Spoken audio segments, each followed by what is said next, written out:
In this presentation, I'm going to talk about stream flow and stream erosion. So before we get too into it, let's talk about the basics of streams. So the biggest thing that streams do is they move sediment, move it from point A to point B. And when they do this, it changes the landscape of the earth, which makes sense when you think about it because, if a body of water is flowing constantly on the same path for years and years and years, the landscape isn't going to stay the same the whole time. And that is what leads to erosion. And we'll talk about that later on, but just to put that on your radar. So there are two types of stream flow. There's laminar flow and there's turbulent flow. So let's talk a little bit about those both. So laminar flow is going to be a lot smoother. The streamlines are going to be parallel, and overall is just going to have a more smooth looking surface. Now, on the other hand, turbulent flow is going to be just as its name suggests. It's going to be turbulent, it's going to be rocky, it's not going to have parallel streamlines, and it's going to be a lot more erratic, and the water is going to be mixed around a lot more in the stream. And since most streams flow pretty quickly, most streams are going to be turbulent. So there are a lot of different things that scientists measure and study when they're looking to study and learn more about a stream. And the first of those is going to be velocity. And if you looked in the textbook, it would tell you that the three most important things that affect velocity are the slope of the stream, the roughness of the stream, and the shape of the stream. And that's definitely true, but there are a few other factors that have an effect on the velocity. If there's heavy rain, that's going to have a big effect. I'm sure you've seen a river or a stream after a really heavy rainfall, and the velocity is very fast, it's very quick moving. On the other side of that, if there is a drought and there's not a lot of water in the stream, that's also going to play into the velocity, and it's going to be a lot slower moving. And additionally, the shape of the channel is going to have a big effect. So the velocity of the stream is going to increase as it goes downstream, and the velocity is going to be the highest in the middle of the stream and the lowest on the bottom and the sides of the stream. So if you look at this graphic, you'll see that regardless of the width and the depth of the stream, the velocity is always going to be the fastest in the middle and the slowest on the outside and the bottom of the stream. So scientists also measure the discharge of a stream, and what the discharge is it's the volume of water that passes through the stream.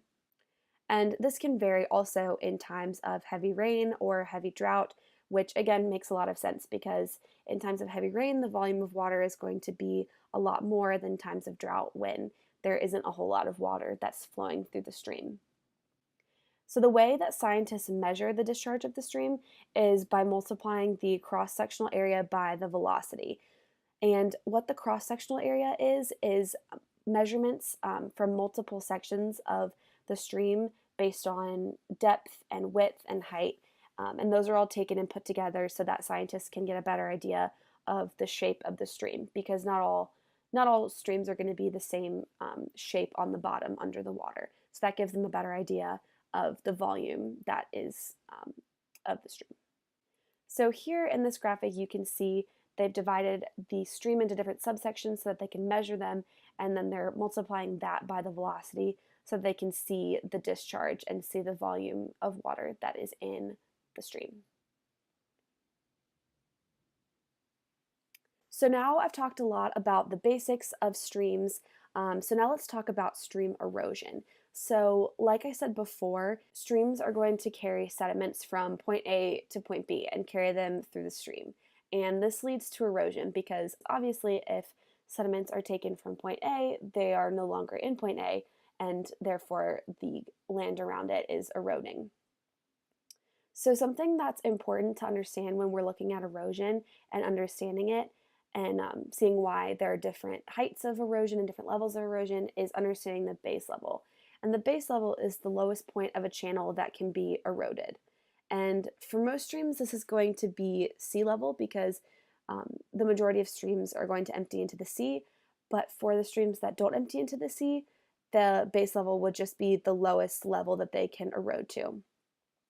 And when there's a very high base level on the land, then something called downcutting happens, and that will lead to really deep canyons and valleys. And that makes a lot of sense if you think about it, because if a land is really high above ground, they have a lot of land to erode through. So the erosion is going to be very steep. Whereas if the base level is very low, then they don't have a lot of land to erode through, and the erosions are not going to be as steep. So here's a picture of a stream erosion, and obviously this is, large, but it's not um, it's not a canyon. It's not very tall and steep, but it's definitely noticeable. Now, on the other hand, here is a picture of the Grand Canyon, and this is an example of stream erosion in the extreme over millions and millions of years. The river has eroded the sides and created the very deep canyons and valleys. So, going off of that slide, let's talk a little bit about the Grand Canyon. The Grand Canyon is a really good example of downcutting because it was so high above sea level that the erosions created really, really deep valleys and canyons. And it definitely is a much larger scale of what we were just looking at with stream erosion, but it's a really, really good example of how it works. So, after millions and millions of years of the Colorado River flowing through the Grand Canyon, it's eroded the sides of the canyon to create this great tourist attraction that people love to go visit and look at and learn about. And it's really, really cool to look at that. So in this graphic, you can see the different layers of rock, and you can see the different conformities like we've learned in class. And you can see the Colorado River at the very, very bottom, and that kind of gives you an idea of just how deep and how significant this erosion has been over millions of years. And then here's just a picture of the Grand Canyon, and you can see again how deep and steep these canyons are. The flat land on top is significantly higher than the Colorado River that's flowing through it on the bottom. So let's watch this quick illustration of how the Grand Canyon was formed.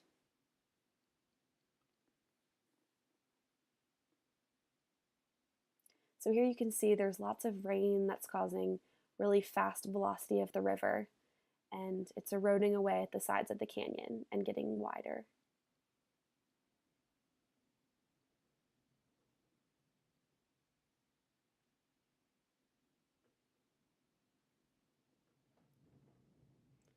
So that was a really good sped up example of how the Grand Canyon was formed over millions of years of erosion and weathering.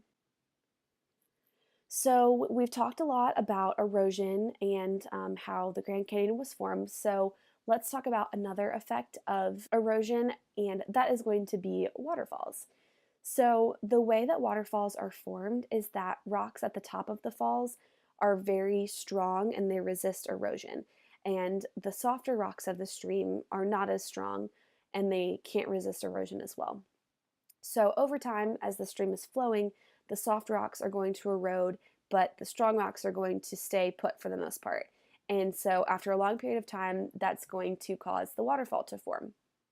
And over time, the increases in steepness are going to be formed because the difference between the non-eroded land and the eroded land is going to be deeper and deeper. So here you can see a really, really large waterfall. And so you can assume that at the top, the rock is very, very strong. And at the bottom, the rock is not as strong. And so over time, it's eroded and caused the waterfall. So let's look at another well-known example of erosion that led to a waterfall. That's going to be Niagara Falls. So the top of Niagara Falls is made up of very erosion-resistant rock. And so over a very long period of time, Niagara Falls has eroded so that the erosion-resistant rock has stayed put for the most part, but the rest of it has eroded and caused these vast falls. And something interesting to look at is, though it may not be prone to 100% erosion, it's definitely not erosion proof. You can see the difference between 1678 and 2011. There's been a significant erosion in Niagara Falls. And there's also a lot of talk of what's going to happen when Niagara Falls erodes into Lake Erie, I think it is. So that's just something interesting to note, that even though it may seem like it's erosion resistant, it's not completely erosion proof. And then here's another picture so you can see the grandness of the erosion and just how big and significant this erosion was in this waterfall. So hopefully this presentation gave you a better idea of streams and stream flow and how stream erosion has caused a lot of our national parks and really cool places to visit, as well as the natural wonders that are on a smaller scale.